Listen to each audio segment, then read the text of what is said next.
जम्मू कश्मीर से आ रही है, जहां पर उपराज्यपाल मनोज सिन्हा का बड़ा एक्शन देखने को मिला है। लश्कर और जैश से जुड़े जो लोग थे उन पर एक्शन लिया गया है। एलजी ने 3 सरकारी कर्मचारियों को सस्पेंड किया है, तीनों को जेल भेज दिया गया है।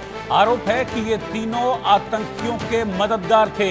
इस वक्त की ब्रेकिंग न्यूज, बड़ी खबर मैं आपको बता रहा हूं। ये बड़ी कार्रवाई जम्मू कश्मीर में हुई है और लश्कर और जैश जैसे आतंकी संगठनों की मदद करने वाले 3 कर्मचारियों को जेल भेज दिया गया है। इन पर आरोप है कि ये तीनों किसी न किसी तरह से आतंकियों की मदद कर रहे थे, आतंकियों की हेल्प कर रहे थे, जिसके बाद इन पर एक्शन लिया। इन पर नजरें बनी हुई थी काफी वक्त से और इसके बाद अब एक्शन लेते हुए, कार्रवाई करते हुए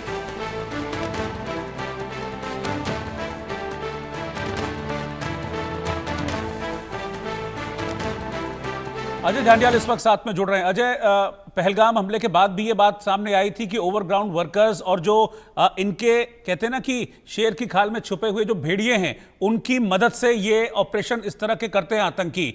अब ऐसे ही 3 लोग जो आतंकियों के मददगार थे उन पर बड़ा एक्शन हुआ है।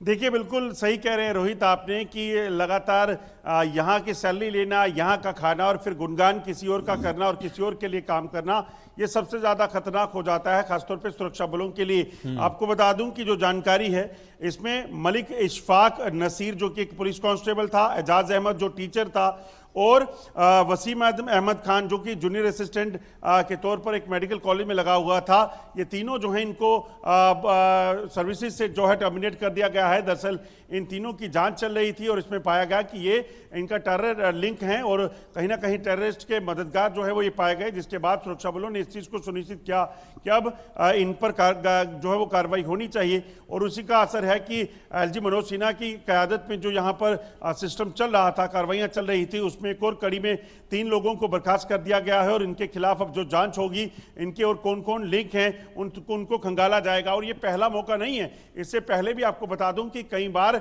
जो है इसी तरह से सरकारी मुलाजिम जो अलग अलग डिपार्टमेंट्स में थे, कोई टीचर था, कोई हेल्थ डिपार्टमेंट में था, कोई क्लर्क था, कोई पुलिस में था, उनको जो है उन पर कार्रवाई की गई और उनको जो वहां से बर्खास्त किया गया है। और उसके पीछे की वजह बड़ी साफ है कि किसी भी तरीके से जम्मू कश्मीर में आतंकवाद को अगर जड़ से उखाड़ना है तो ये टेरर लिंक जो हैं इनको कहीं ना कहीं खोजना होगा। और उसी को लेकर एलजी मनोज सिन्हा जो हैं वो पूरे तरीके से सुरक्षा बलों को खुली छूट दिए हुए थे। यही वजह है कि ये बड़ी कार्रवाइयां जो है वो जम्मू कश्मीर में देखने को मिली। शुक्रिया अजय आपका जानकारी के लिए।